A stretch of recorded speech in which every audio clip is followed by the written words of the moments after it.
أما بعد أعوذ بالله من الشيطان الرجيم بسم الله الرحمن الرحيم وما أرسلناك إلا شاهدا ومبشرا ونذيرا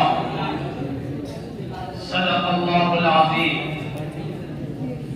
مجھے جب گردش دولت ستاتی ہے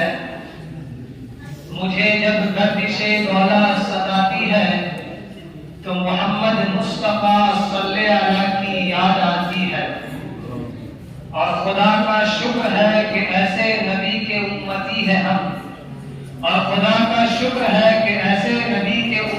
ہے ہم، کہ جن کا نام لینے سے جہنم کانپ جاتی ہے۔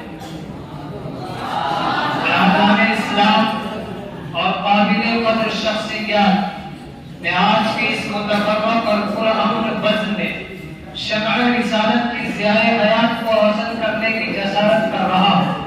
میری بساط نہیں ہے کہ میں ماہ رسالت صلی اللہ علیہ وسلم کے اسوہ حسنہ پر لفظ کشائی کر سکوں، لیکن پھر بھی آپ جیسے عظیم المرتبہ شخصیات کے روبرو سیرت النبی صلی اللہ علیہ وسلم کو موضوع گفتگو بناتا ہوں تاکہ خود کی اصلاح ہو جائے، اور میں کسی کی کیا وجہ کہ سیرت النبی صلی اللہ علیہ وسلم کا احاطہ کر سکے، جیسا کہ شاعر رسول حضرت حسان رضی اللہ تعالی عنہ کا شعر ہے کہ انہوں نے اپنی مجبوری ظاہر کی اور فرمایا ما ان مدحت محمدا بمقالتی ولكن مدحت مقالتی بمحمد صلی اللہ علیہ وسلم۔ ترجمہ: میری بساط نہیں کہ میں اپنے اشعار سے مدحت رسول کا حق ادا کر سکوں، ہاں میں نے ذکر رسول صلی اللہ علیہ وسلم سے اپنے اشعار کی ضرور مدح سرائی کی ہے۔ کسی اردو شاعر نے کیا یہ خوب کہا کہ قلم میرا قاصر زبان میری عاجز محمد کی عظمت بتاؤں میں کیسے، کہ قلم میرا قاصر زبان میری عاجز محمد کی عظمت بتاؤں میں کیسے، ہے محبوب رب امام الرسل وہ فضائل مکمل سناؤں میں کیسے۔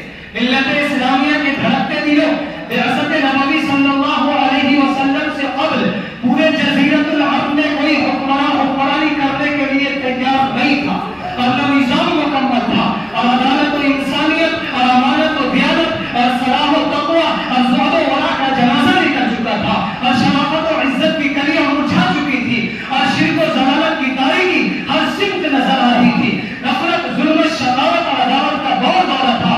کسی اردو شاعر نے کیا ہی خوب منظر کشی کی کہ بدی کا زور تھا، ہر سو جہالت کی گھٹائیں تھی، فساد و ظلم کی چاروں طرف پھیلی ہوائیں تھی، ذرا سی بات پر تلوار چل جاتی تھی آپس میں تو پھر جنگ آتی ہی نہ تھی دو چار کے بس میں۔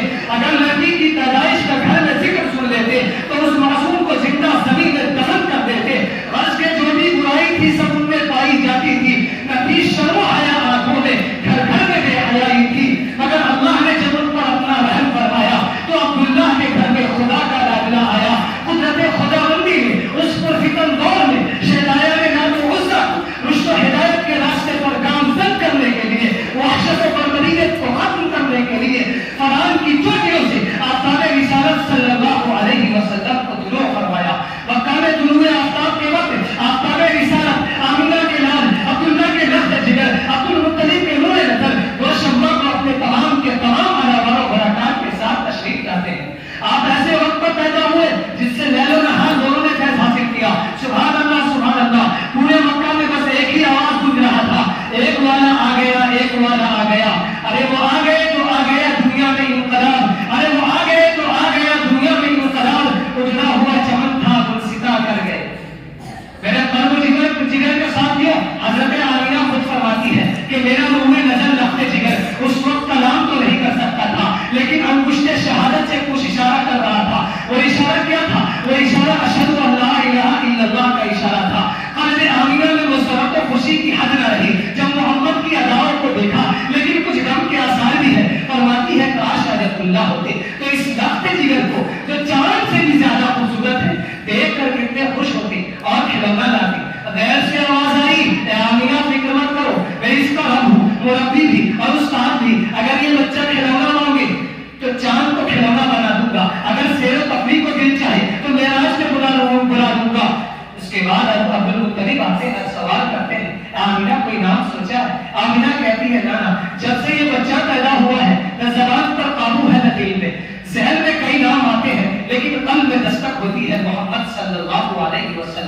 عبد المطلب کہتے ہیں سبحان اللہ اے آمینہ میں نے اس نام کو اور اس نام کا بچہ پورے جزیرۃ العرب میں نہ دیکھا اور نہ سنا. حضرت آمینہ کہتی ہے آپ نے اس نام کو نہیں سنا ہوگا, اس جیسا بچہ پورے جزیرۃ العرب ہی کیا پوری دنیا میں موجود نہ ہوگا. یہ وہ بچہ ہے جس کی تعریف خود رب کائنات کرتا ہے وَرَفَعْنَا لَكَ ذِكْرَكَ. ملت اسلامیہ کے غیور مسلمانوں, میرے نبی کا نام صرف محمد نہیں تھا بلکہ عنوان بن گیا تھا. آپ کو تمام محاسن کا ایک خوبصورت گلدستہ بنا دیا گیا تھا.